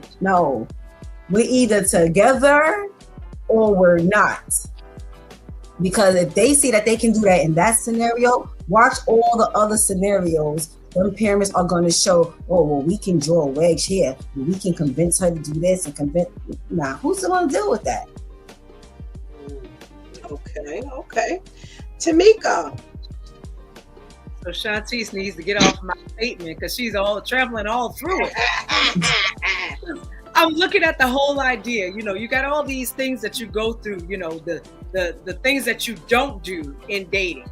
Now we're married and everybody knows, including our parents, that we're married. So in addition to that, God said, it's okay. We can do it. Almighty God says we can do this. You know, it's legal. There's no problem. We've been doing this for a minute and everybody knows. So now I go to mama and daddy and we doing the Ricky Ricardo and Lucy Ricardo thing, or we Fred and Wilma, or not even that close. We in separate rooms. I'm upstairs, you downstairs, and their bedroom is in between. Let me find out that that's what we do. And again, the leave and cleave. So I left and cleave to my husband, except for when I'm home. That's not how that works. Right. We are leaving and cleaving for life. So if we're not together, then we're not together. You know, mom and dad says, you know, we're gonna stay in separate rooms. So, you know, I'll be honest. If the tables were turned and then now they're at my house, there are things. Okay, that's the, you know, obviously it's a joke now because you at my house. No. That's what you did, and that's how you made us feel. And when I say us, not just my husband, that's us. We are the one that you offended. And so now in this case, when we come back the next time, yeah, Mom, Dad, we're gonna stay in a hotel because I'm not doing it. It's too much work. Even the shenanigans of you being in the same room like Lucy and Ricky, and putting the beds together when you go to bed and then separate. It's too much work, you know. So no, we're gonna cleave together. We're gonna go to this hotel, this motel, whatever it is that we need, but not your house. Absolutely. All right, we got a little bit of time. And we kind of walked. I found I'm sorry. Comments. Terrence says, I'm mad that the Pops thought it was a joke. One, you do not turn the game on and do not want to play it. And that's the way we feel, Terrence. We agree. Listen, what's good for the goose is good for the gander. Now I'm more wrong because I played your game your way and now I seem petty. I'm mad. Right. Okay. CERN says if you are a respectful person, knowing your parents are close by, it's hard to have sex with your spouse. Let me put that in the room. It is? Wait, hold on. Wow. I'm sorry. That's Steph, keep your eye on her. Matter of fact, I'm coming over and help you keep your eye on her. All right. I'm interested in what the room has to say. CERN says if you are a respectful person, that's the whole preface. Knowing your parents are close by, it's hard to have sex with your spouse. I'm starting with you, Brother Al. Of course you would. No, I think it is a part of respect, but most and foremost, I wouldn't feel comfortable. I wouldn't even feel comfortable knowing my parents is the door down, or we at Tamika house, her parents are door down. I would not feel comfortable at all. I wouldn't feel comfortable. We're not laughing at you, Brother Al. Terrence said that. Look, Terrence said that now. If his mother was on the line, she'd be like, what you said, boy? She did. This She is on the line. Get him, mama. Get him. Okay, so Al says it's uncomfortable. Wait, I want to know, help me, is it disrespectful to have sex when your parents are around? I would say yes. Question. Yeah. Yes? I would say yes, yeah. Okay. You're married? We married now. Yes. Mm-hmm. Okay. All right. Shanti's. Thank you. Okay. Get the belt ready. Get the belt ready. Listen, that same Bible that says don't pay evil for evil also says do not deny your spouse unless it's time for prayer. So we didn't pray with my parents. Wow. We prayed with my parents already, right? One of the things I'm looking forward to, and Lady Tamika said it, is I get to have... Turn off her mic. Turn it off. I get to have legal sex. I done finally followed the Lord, and I done did this celibacy thing, abstinence, whichever word you want to use, whichever one you want to go by. And the Lord has saw fit to bind and bond me with somebody. Now, we are not going to act like that at the wedding. The honeymoon ain't on everybody's mind. Especially when whoever's officiating those ceremonies says you may now kiss your bride. Okay? So we're going to stop acting like that. We ain't saying it's married on everybody's mind, but everybody know what's going to happen after we, oh, great, it was nice. Okay, bye. Thank you. Everybody know we're going on a honeymoon. Okay? We are here. I'm not saying my parents got to hear me. That's disrespectful. You ain't got to know. Lord, you ain't got to know. Because we didn't have some practice before we didn't came to visit. Okay? But, so we know in which arena The settings are different.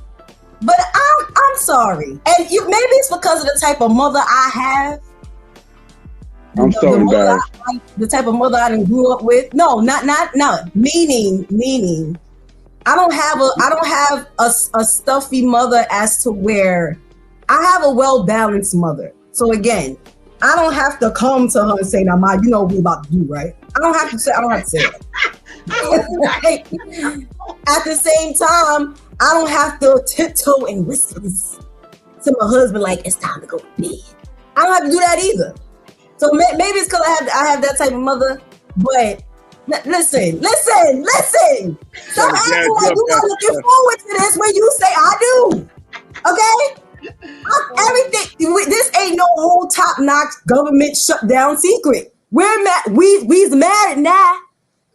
This is what happens. It ain't got to be public knowledge. It doesn't have to be public knowledge. It's just like if we all went away, if everybody went away and, each couple has their room. Nobody's doing that. Nobody. Everybody just respectful of the neighbor. No, come on. Let's be for real. Okay. Now, Steph, she's trying to prepare you. I got this great mother. I got this great balanced mother, and she's my mother. That's the stuff don't fall for the okie doke. No, because see, I ain't got stuff for my mother. I ain't got to say it all out loud either. When you and your husband come by, I'm coming by to visit. No, you got. You're going to see how this works out. And I'm bringing Pastor Carol with me. I'm coming. I'm already there. Listen, Ernestine ain't here. That's the one we have to whisper. You heard what we said. We'll talk about this off the air. Terrence says, guess I'm not respectful because I don't know what Serge is saying. Terrence says, tell him, Shantice, we're not playing. Anika says, I knew Shantice was going to go there. Stay real quiet. Terrence says, no, I'm turning the house to Motel 6. Terrence is, he's going to let the block know he's mad now. I's mad now. Look, he didn't even say Motel 8. He said Motel 6. All right. Tamika, what say you? Listen, I done took and told you. God says that it's okay. Almighty God said. Now the question was, is it disrespect? Now you know good and well that after we say I do, we gotta consummate the marriage and we gotta keep the fire going. I just happen to be at your house at this time and the fire's lit. Be knocking on that door at a certain time. You gonna get your feelings. If I don't answer, don't open that door. Right. Hey, Pastor, she's not bringing me down with her nonsense. just hush. That's it. That's all we got to say. Oh my goodness gracious! And the Pastor Steph. So we got a question for you. Wait, hold on. Pastor KL has to go. Oh, he didn't go yet. Okay. Wait, hold on. Okay. Miss Willie has entered the room, y'all. Willie in the building. Oh, Miss Willie. Take him down, Miss Willie. All right, good morning, Miss Willie. The question on the table is, the couple, they are married. Serge says, let me read this to be exact. Serge said, if you are a respectful person, knowing your parents are close by, it's hard to have sex with your spouse. So now the panel is speaking as to whether they agree. Your boy Terrence says, I'm sorry, I'm not playing by that rule. I don't know what Serge is talking about. Al says, no, it is disrespectful. Yes, it is disrespectful to have sex if your parents are close by and you're married. We're talking about married. Shantice said, I ain't playing that game. I'm with Terrence. Listen, everybody knew from the wedding. Tamika says, everybody knew from the wedding. This is what we're going to do. This is what we do. God says that we have permission to do this. If I am at my parents' house, as long as we quiet, I should be able to do what I do. Pastor KL is the only one who has not spoken yet. So, Miss Willie, consider yourself caught up. Terrence says, yes, Tamika, keep that fire going. All right, Pastor KL, what say you? I'm so embarrassed to be on the panel with the women of due time. I'm really embarrassed. Face the shame. Listen, it's hard for me because it's so contradictory. Because, before I was married, I didn't care if we were in the bathroom. You know what I mean? And every now and then, just keep flushing the toilet. Flush. Just keep flushing. You know what I mean?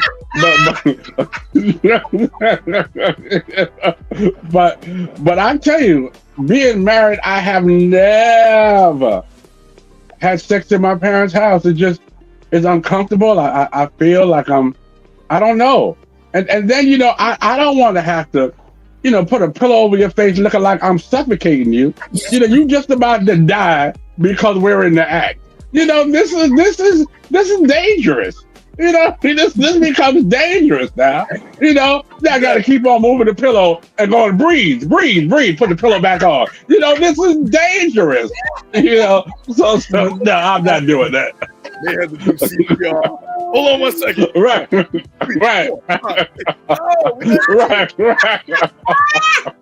Pastor Kel, do you see all the women? I am disgusted. All right, so Pastor KL has spoken. He says it's uncomfortable. He's never done it.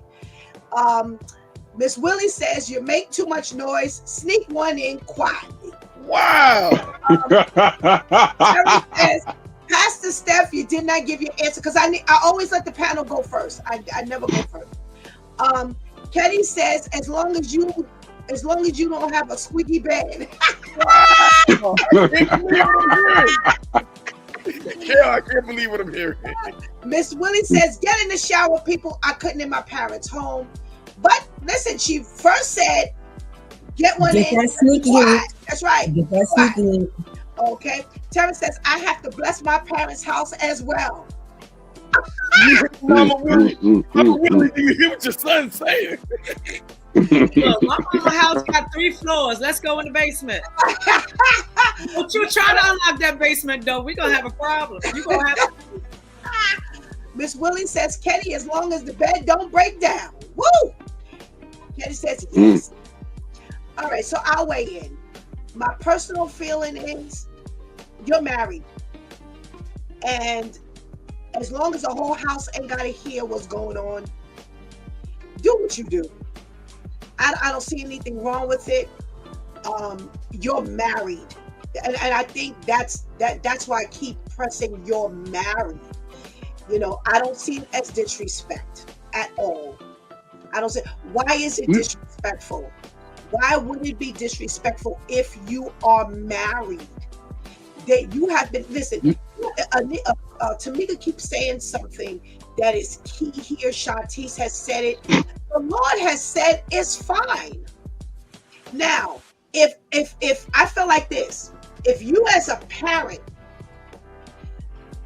are not comfortable with your child having sex with the husband in your house, you Miss Willie says sometimes you just gotta hang from the chandeliers. All right, time for me to go now. It's been nice talking with y'all. I told y'all. Kill the visual. Kill the visual. Walked in the room, I was like, yes. Get those longevity marriages there, boy. Okay, but I think if you're a parent and you're not comfortable with your kids having sex and they're married, you need to say that before they get there. Mm-hmm. And you have a right to say that I don't want that going on in my house. It is your home. Mm-hmm. But don't put it on Christianity like the Lebanon Christian people did. If you have every right to say it and let them know so that they can make that choice before they get there. But personally, I'm like Pastor K. I would feel uncomfortable, but I'm gonna be honest. If the spark got lit, I'm sorry. I ain't doing Okay, that's too much. That's too much. You the host. You the host. That's too much. That's too much. No. Thomas wants to know what I say. I say, as a mother, I'm not mad. As long as you're married, I'm not mad. Do what you do. Like I said, just please don't wake up the whole house. I don't need to know what you do. I don't need to hear the headboard hitting the wall. Boom, boom, boom. I don't need to hear all of that. I don't need to hear you moaning and groaning. I don't need to hear all of that. But just do what you do. Do what you do. And I don't think there's any level of disrespect. And it is an uncomfortable, thing for some people. So I'm not mad at you either. But so, Pastor, you would be okay with Shanti and her husband a couple of doors down from you? Yes. She's All right. married. Okay. And Pastor Steph wouldn't know nothing. I'll be there too. I put it that way. We'll see how it is. Yeah, we'll all be there. Listen, I don't need to hear. Y'all will all be very disappointed in me because if we have a movie night and y'all look over and say, "Oh, Shanti, you saw that part," and I ain't there. Listen. I don't need to know that his name is Thomas because you're in the room and all I hear Thomas. No, I don't need to hear all that. I'm not again like we spoke about the breastfeeding in public. I have some decorum and some class. I'm sorry. Nobody has to know. You got a house full of people, but you don't have class. I house full of people. There's nothing wrong, but see here. I just said the only way you would know is if we have a movie night. So that means everybody's already together laughing. Oh, Shanti, and then you just don't see me and my husband there. We ain't gotta have no PSA. You ain't gotta hear nothing. You don't have to know because it's nobody's business. Unless you just happen to know, and we see it all the time. We see it in movies and on TV shows all the time. Like everybody's in the same room talking, maybe game night or movie night, whatever. And they say, "Where's so and so? Where's so and so?" Oh, well, we know what they doing, and they go right about doing whatever it is they doing. They don't have to say, "Oh, we'll be back, y'all." Listen, again. I have a question. In the door. Why is it deemed disrespectful? I'm a little lost there. Who you asking? Me or KL? KL. The ones who deem it disrespectful. Pastor KL. That's what he just said to Shanti. Listen. I'm not comfortable. I'm as a father, as an uncle, as a brother. I'm not, and yes, you're married, and yes, it's Christian based, and I understand all that. I am not comfortable if any of my daughters or my nieces come to my house, whether they said I do or not, and have the hokey pokey. Not only that, I'm a little jealous that you get it in and I can't get none. So we got two different problems. I'm not talking about comfortability. I personally said, for me, I agree with you. The uncomfortability would keep me from doing it. My thing is, you know what? We live together, we married, we only visited for a week. If we didn't do anything for a week, they're gonna kill either one of us. That's just my personal thing. My question is, why is it disrespectful? That's my question. Well, I guess technically, I get the uncomfortability. I guess technically it's not disrespectful. It's just a good word to kind of scare you into not doing it. You know? let me speak for the other millennials that have been fighting to follow the Lord with staying contained until marriage. Okay, I can respect the uncomfortability. We just won't be staying at your house when we come to Alabama.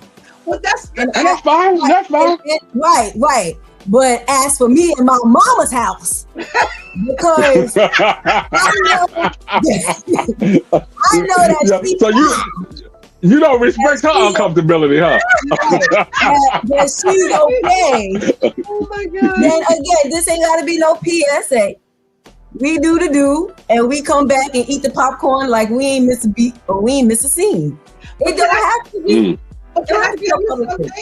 Can I tell you something?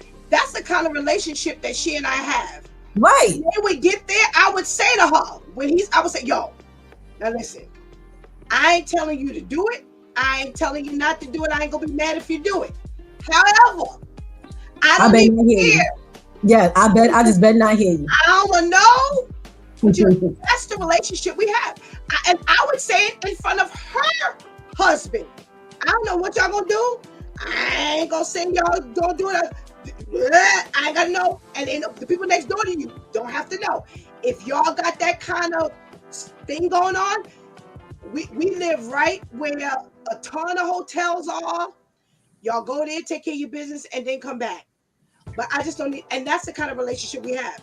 I'm gonna let you know up front. And that's why I say, even for parents who don't feel comfortable and they think their kids might do something like that, I don't think it's your house.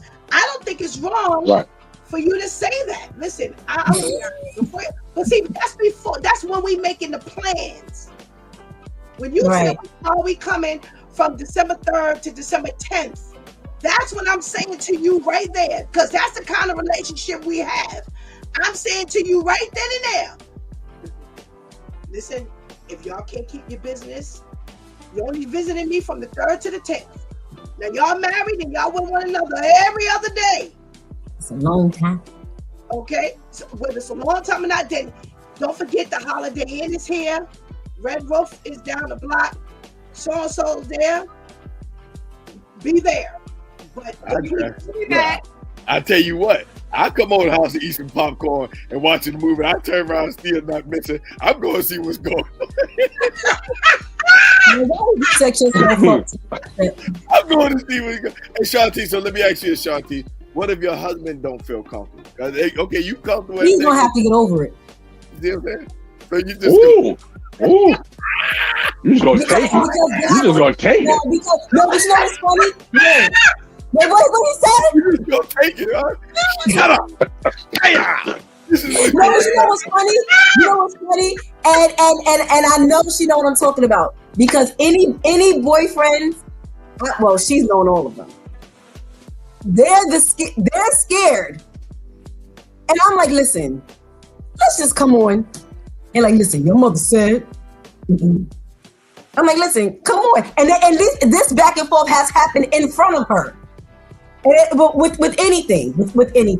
Like, listen, Miss Stephanie or Miss Steph, Ma, whatever they called her, said, and the daughters sitting there like, really?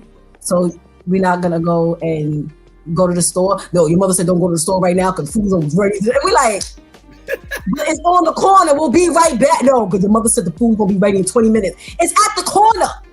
We'll come over all the time. So as she was talking, I was like, I could see her saying this, and he like, all right, so which hotel we staying? I'm like, listen, we ain't staying in a hotel. We're gonna stay right here.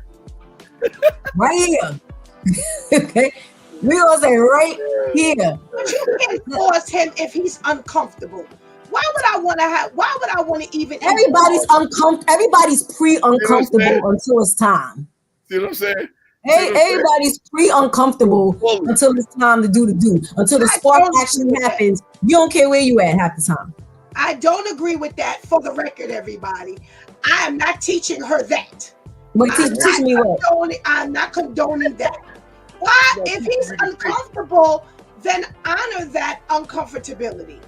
Then just listen. You're gonna have to put your hormones in check. Miss Willie said, get in the shower.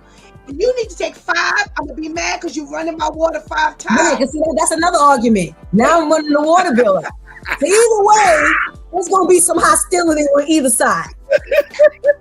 Why not the hostility on that side? So we just gonna rape. We just gonna rape now. We raping the husband. And just like they tell us, no means no. Yes, respect it. You know, if he's not comfortable, you can't tell me your hormones are that out of control. Because part of your fruit of the spirit is self-control, and that you really have to honor. If he's uncomfortable, then you really need to honor that, and that's in anything that you can get around. You know, you don't have to do it. So, you know, I know you've been holding it for an extra 5 minutes, but you can, I think the honoring of your husband and his uncomfortability is greater than your sex drive. It is, we'll see. Look at Shanti. It is, but we'll see. Everybody won't be respectful until it's time. No means no, Shanti. Let me read these comments. So after Miss Willie said, sometimes you just gotta hang from the chandeliers, Terrence said, now Miss Willie on the outside, I knew she'd give in. Ha! Terrence says, Miss Willie says, Terrence, sometimes a girl gotta put her doobie pumps on and dance across the bed. Oh wow. He said, oh wow. Really? Kenny says, that's right, Miss Willie. Terrence says, yes, Pastor, if we are married like Kevin Hart, say it's about to go down. Oh my goodness gracious. Terrence says, just like Tamika said, how do they know I'm in the basement? How would they know I'm in the attic? We're gonna find a nice place where nobody won't know. It might be the roof. Keep playing. The men making me look bad. Oh, that's what it is, jealousy. I'm definitely not being that Pastor Steph's house. She's the cool mom. And Terrence says, I agree with Shantice. This has been an enlightening conversation. But my due time crew, you never fail me. Thanks so much for your contribution into today's conversation, and we pray you have a blessed day. This is some therapeutic Thursday going on right here. No means no. No means no. Woo, boy, can we have some conversations in this room? Oh my goodness. Oh my goodness. You know, it's been some conversation going on. We've gone from one extreme straight to the next, but it's all very enlightening. And, you know, we started off talking about, you know, the mother who was so negligent that her baby got a hold to her drugs. Somehow or another, eggs and feathers was found inside the baby. We don't know how it got there. But at the end of the day, mom was negligent because it's only a 9-month-old baby, which means that you can control this child's surroundings. And as parents, that's what we have to do. We have to control our children's surroundings. You know, we talked about the negligence of the hospital personnel who diagnosed someone with 99% certainty that she had cancer, only to find out that it was not cancer. But by this time, they had already done surgery. Big negligence, yeah, a mistake, because it was at a bad time where, you know, they could not do their due diligence. Now, here's the question. Would you have done your due diligence if you did not have the restriction? So that makes it real sticky. We talked about, that's the last, I want to bring that back up. That's where we ended. Let's see. Nope, we landed there. So we talked about the Lebanese Christian father and mother who, when their daughter and husband, legal husband, came to visit, they disallowed them from sleeping together because they just weren't comfortable with their daughter having sex, knowing that their daughter was having sex. So when the parents visited the daughter and her husband turned the tables and actually did the same thing that the parents had done to him and to them. So, you know, everybody kind of quoted, as Christians, you don't, you know, repay evil for evil. You do have to stand on a different form of respect, because it was disrespectful, you know, that they would get there to find out. You know, again, let them know that that's something that you're not comfortable with. It's your home and they can make up, you know, their mind before they get there. But the interesting part is, what's good for the goose is good for the gander. You didn't like when the tables was turned and they made you sleep in 2 separate rooms. If, in all fairness, if that's the way you play the game when they come to your house, then be respectful. That's where the respect lies. Be respectful of their home and honor. If they honored, you know, didn't put up a fight, if they honored what you required when they got to your home, then whatever the husband requires, let God deal with the husband. But you don't have any right to go back and, you know, talk about, well, the joke is over. No, that you played the same game. Eat it or find someplace else to sleep. We then add, you know, Serge then introduced the comment that it was disrespectful to have sex in your parents' home knowing that they were close by. The panel was split. The panel was split. The ladies said, hey, you know what? God gave me permission. I should not have to restrain myself if we want to.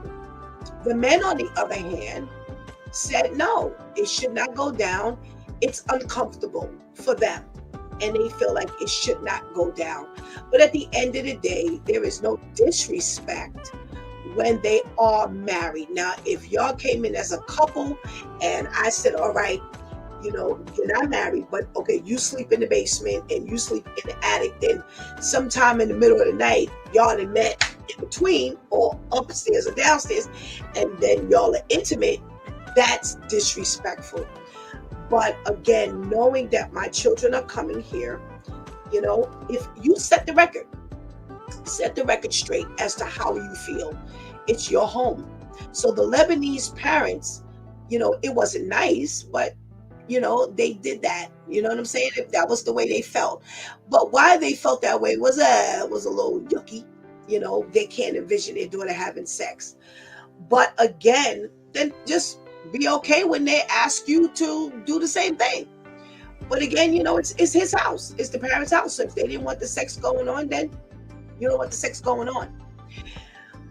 You know, disrespect is broad. Respect is broad. And they all are both are very narrow.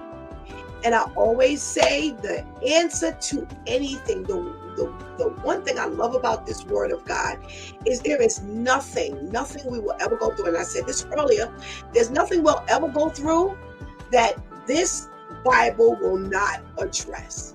So the issue was, should you have sex pretty much anywhere if you're married? Well, again, we're not talking about having sex on your car when you're parking in the parking lot, because that is disrespectful. You might be married, but it is because there are other people. And that's why I said my thing was, just don't let everybody know what you're doing. Everybody doesn't have to know what you're doing. Just do what you're doing. Everybody doesn't have to know what you're doing. If, you know, unfortunately, everybody deems respect and disrespect differently. And we talked about that yesterday. We talked about people playing their music, you know, in an open forum, regardless of what it was, whether it was curse words, whether it was clean, whether it was classical, whether it was rap, it wouldn't matter. But are you considerate of others? And that's, again, where we're going to go back to today. You know, God says it's legal. So we know that part. That part, we don't have a problem with. However, are we considerate of other people? Now, the consideration comes in when, does everybody have to know what you're doing? And that's where we always land. That's where we've landed for the past few days. Does everyone have to know what you're doing? You don't want to know what everyone's doing at all times, and that's the way other people feel. So yesterday I brought up the fact that I have a neighbor, a young guy, he smokes his weed. Now, clearly his mother don't want him smoking in the house, or he feels that he doesn't want to violate the home by smoking in the home. So he comes out on the stoop. However, now I'm violating because we have connecting houses. And the aroma is so strong at times where I feel like you standing in my living room smoking. And I am so annoyed by this thing. So annoyed. I opt not to say anything, or I've opted up to this point not to say anything.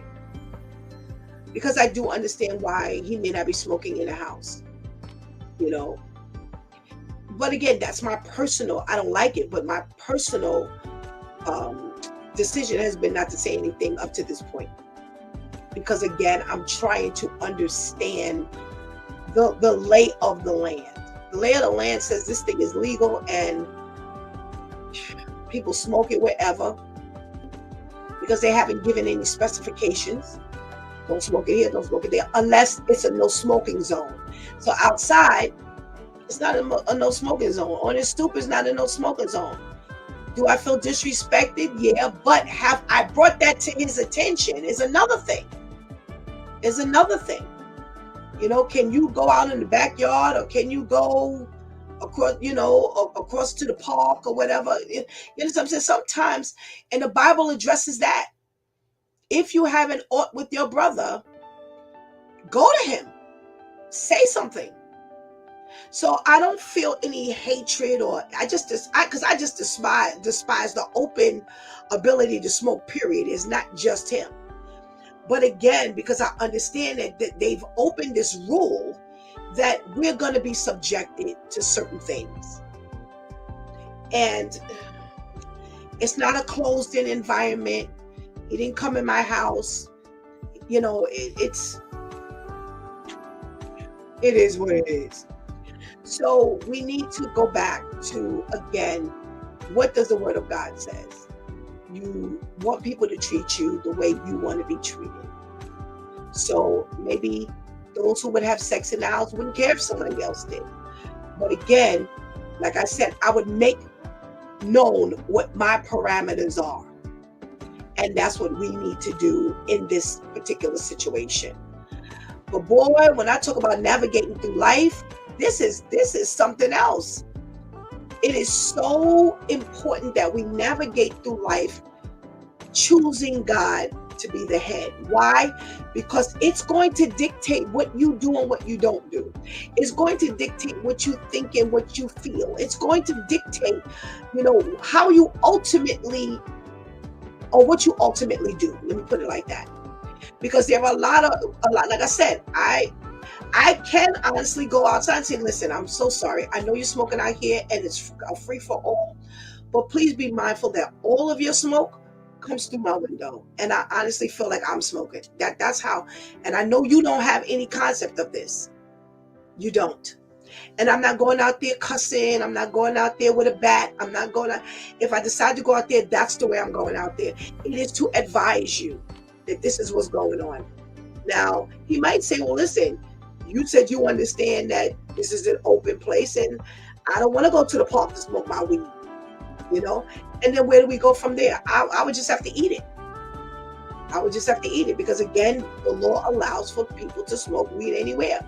So do I now close my window? Do I close my door, you know, to ensure that, you know, I don't, you know, inhale it or I smell it less? That's what I mean when I say how we navigate through this life. God determines, and it's up to us if we put God in the forefront of our lives to ensure that God determines how. Because here's the thing, me saying that to him could also make him more conscientious and say, you know what, I'll stop. We don't know. We don't know. We don't know. There have been people who have said that once they've said something to people that, hey, it's been a done deal. So unless I know, you know, what he'll do, which I don't until I speak to him, then here we are. So these have been, oh my gosh, when I tell you this is key to God wanting us to be aware of everything we do. He wants us to be mindful of everything we do. Just because God says it's okay is not going to make it okay for everybody. It does not make it okay for everybody. It is not acceptable for everybody, to everybody. So we have to walk a certain way in executing that thing. And that's what I mean when I say, yes, it may be that you do have the godly okay to have, you know, intercourse or sex, or however you want to put it, in a closed environment. But again, you know, because everybody does not want to be involved in what you do, then keep it on the quiet side. And that way, nobody is twisted. Because I don't have to know that you ever did anything. I don't have to know that you ever did anything. You could actually be there for the 7-day sprint, 10-day sprint, 21-day sprint, and do nothing. You can actually do that. So that's the way we need to do things. Whatever we do, even if God has said, okay, care for others, be mindful of others. There's no, God wants that more than he says it's okay to have sex wherever because you're a Christian. He wants us, because you're married rather, he wants us to be more mindful of others. So there are certain things that kind of supersede others. And I really hope that if you don't understand that you go in prayer and that you seek God for it. Read your word of God. And God will clear things up, because God gets no glory out of us being confused. Trust me. When we walk around scratching our head trying to figure it out, God don't get no glory, because you know what happens? We're going to be bumbling and stumbling around. We're going to be making all kinds of mistakes while we're trying to figure this thing out. So if we search the word of God, we'll find out. We'll find out it's either black or white. You've been watching It's Due Time with Pastor Steph. Join us Monday through Friday from 7 a.m. to 9 a.m. where we discuss matters of the heart, mind, and spirit. As you go through your day, be sure to set your mind on things that are above, not on things that are on the earth. They will only serve as a distraction. Remember, prayer changes things. It's Pastor Steph signing off, and I want to thank my Due Time crew for always coming through big time. Thank you for hanging out with us. Thank you for keeping that chat room alive, man. Oh my goodness. It is so much fun just getting everybody's thoughts, reactions, feelings. Thank you so much. We could not do it without you. Please do not miss this opportunity to just choose Jesus as your personal Savior right now. Please do not miss this opportunity to strengthen that relationship with the Lord right now, because later is not promised to any of us. Until tomorrow, God spares, where it's Freestyle Friday. It'll be the end of the week, y'all, and we can do whatever we want to do, but there's one thing we always do, and that's talk to the man. Until tomorrow, God spares. I love